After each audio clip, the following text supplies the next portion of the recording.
blurted out when feelings were already too strong to hold. Response channels cut off.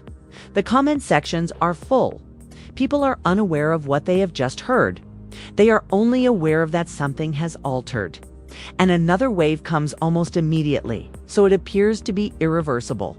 People begin to assert that this was not a medical admission at all. That Tamar, instead of calmly confirming anything, Braxton was reacting. For days, she responded to rumors, blogs, and the heartless dragging of her name. Body passed, and suffering across timelines on social media. Fans start asking the same question over and over.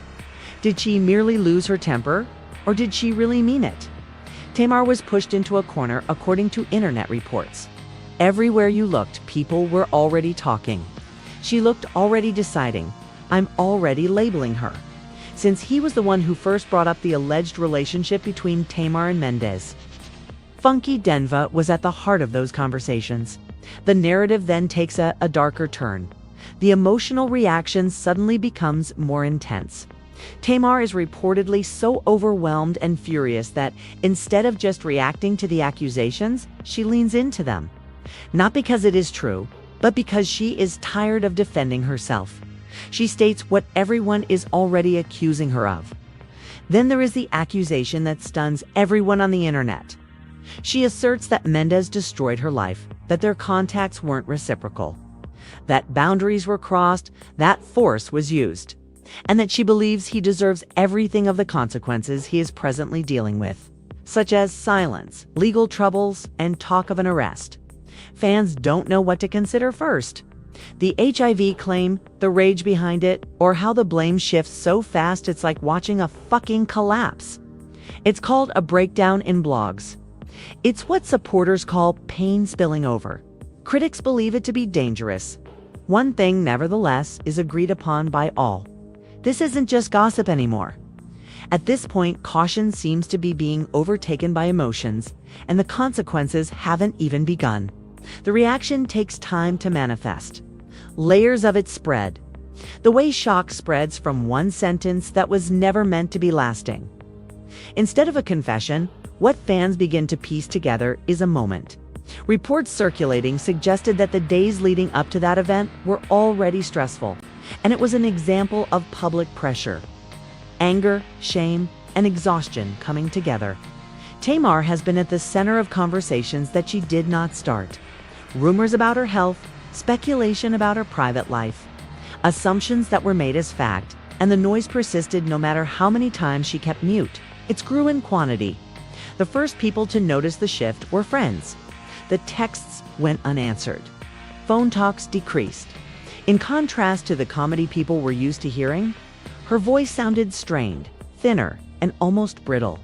People close to her said that not a single headline was the breaking point. The reason was the pileup.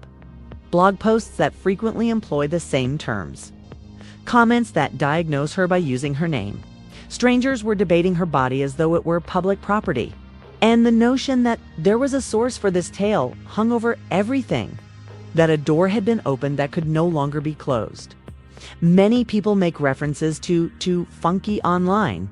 His prior comments on Tamar and Mendeecees created a framework that anyone could relate to. Not because he created medicine assertions. Everything else, according to fans, happened after the subject of an affair was raised. Rumors regarding health, appraisals of character, moral judgments. Suddenly, people were talking about more than just Tamar. They were dissecting her. Her supporters claimed that what came next was an approach. The reason was overload. They asserted that Tamar's reported statement, "Yes, I'm HIV positive," wasn't an announcement. It was surrendering. At one point, she stopped objecting to the labels that were applied to her and aggressively repeated them back, thus challenging the internet to see how cruel it sounded. It is interpreted differently by others. Critics claim that words like those don't exist in a vacuum and that using them, especially on an emotional level, invites inevitable consequences. Even critics, nevertheless, recognize the significance of the environment.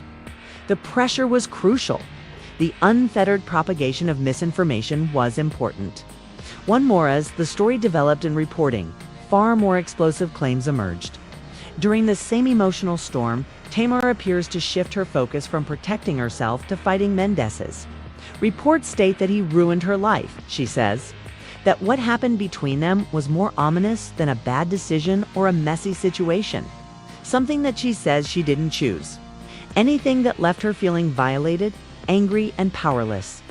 This, according to her supporters, explains why she responded so aggressively. They argue that when suffering and humiliation are combined, control erodes. The mind stops filtering. The first to speak is pain. It is believed that Tamar connected with the pain that had been building for months. The whispers, the discreet conversation of Mendeecees' arrests. She portrays it as a result rather than a coincidence, according to reports. According to internet reports that justice is finally catching up. She claims that any legal problems Mendeecees may be facing are justifiable. A tiat, to be imprisoned. These remarks, according to fans, were unplanned. They were raw remarks made by someone who thought that since her name had already been tarnished, there was nothing more to protect. Through every kind of suffering imaginable, the narrative disintegrates again. Some viewers immediately come together in support of her at this time. They contend that emotional outbursts don't happen on their own. They assert that no one would ask for this level of scrutiny unless they were in acute agony. They argue that this was a woman's response rather than manipulation. Pointing to her prior susceptibility to mental well-being, others tremble. They warn that without evidence, such serious statements cannot be made. It is said that emotions do not excuse potentially disastrous outcomes. They worry that in the chaos, the truth might end up as collateral damage. There are also others who are caught in the center. Words aren't the only thing that stands out, so those who can't ignore the pattern are unclear of what to think. It's the speed at which its meaning was established via the internet. In a few hours, headlines crystallize. Without hesitation, reaction videos eliminate context. Condensed, refined phrases are republished. The emotive moment becomes a proclamation. The claim is made. The claim is taken for granted. Suddenly, Tamar is not reacting to rumors. She is the subject of the rumor. According to reports, her close pals want to step in. They urge calm, suggest pausing, breathing, and clarifying. But the machine is already working. Every silent moment is interpreted as affirmation. Suspicions grow with each delay. Even attempts at de-escalation are seen as damage control. Funky, meanwhile, transforms back into a lightning rod. His position is debatable among admirers. He is accused by some of starting the story. Some defend him by saying he never mentioned crimes or his health. They highlight the fact that instead of discussing his diagnosis, talked about what he saw. However, the internet looks for a target and does not differentiate between causes and results. And after speaking first, Funky remains in the line of fire. Tension spreads outward. Comment sections turn into battlegrounds.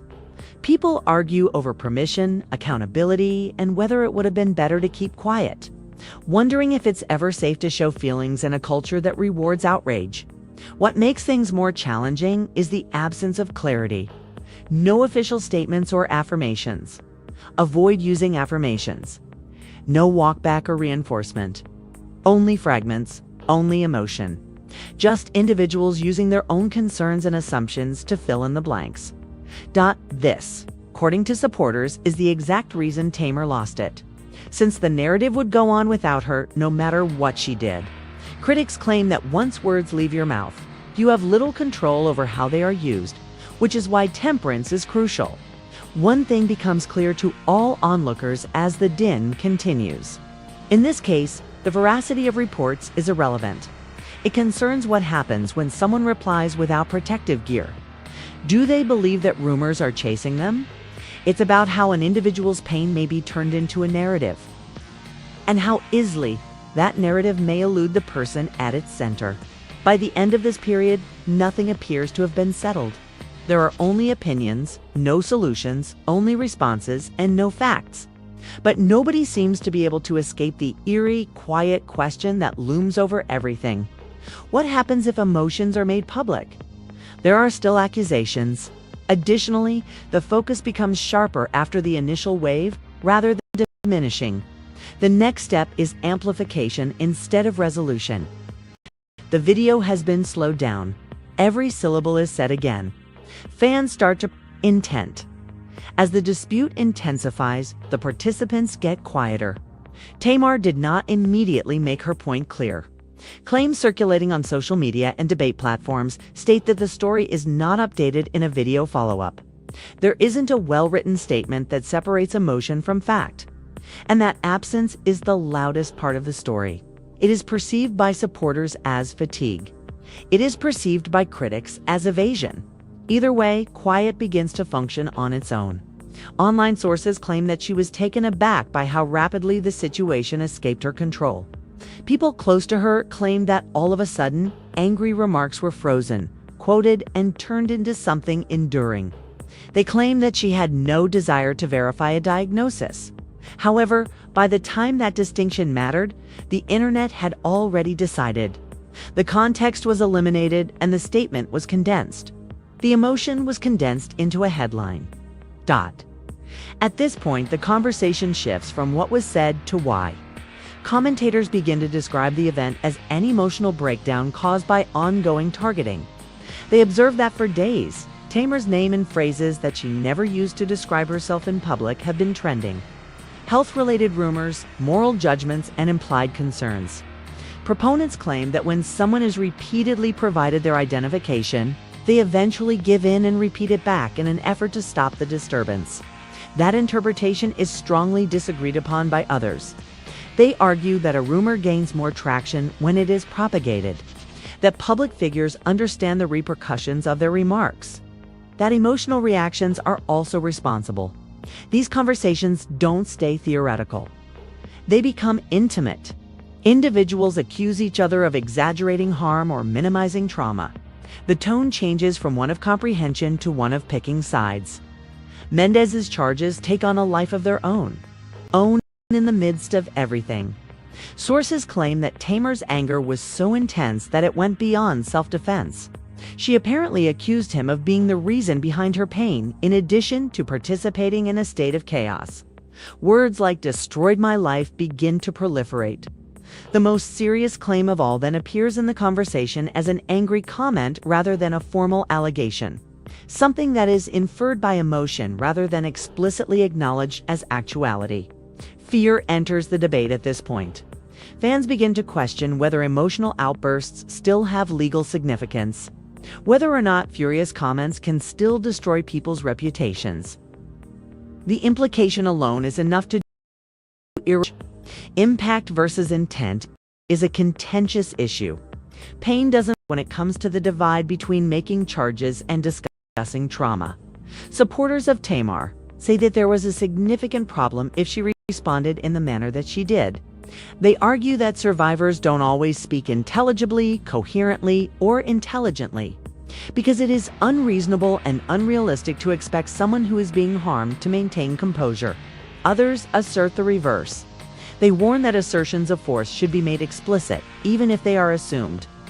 Emotional framing cannot take the place of evidence.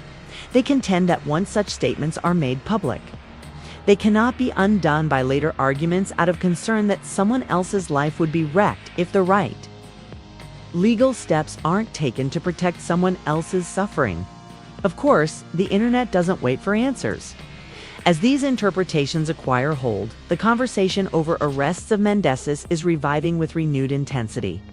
Not because of new information, but rather because the long-standing rumors are fueled by emotional charge. People begin to piece together timelines, past news stories, out-tuved court cases, and unrelated incidents.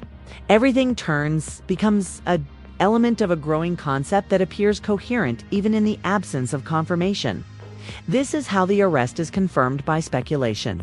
Some people claim that it proves something. Others point out that the details are inconsistent.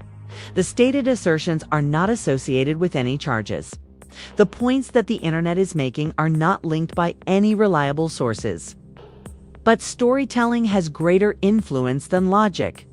And now the narrative gains from emotion, accusation, and quiet. Meanwhile, Funky's name continues to hover over everything like an open question. Whether he should be held responsible for what happened is discussed in the comment sections. He spoke about what he saw according to supporters rather than assuming anything. They argue that it is unfair to blame him for the extrapolations of others. Critics contend that communicating at all ignited the flame, and that the internet would eventually spiral out of control. He mentioned intimacy, relationships, and unease. Funky himself does not immediately jump back in, according to remark excerpts that are circulating. He doesn't leave there are differing interpretations of the restriction, and it must be explained or justified in great detail. Some see it as a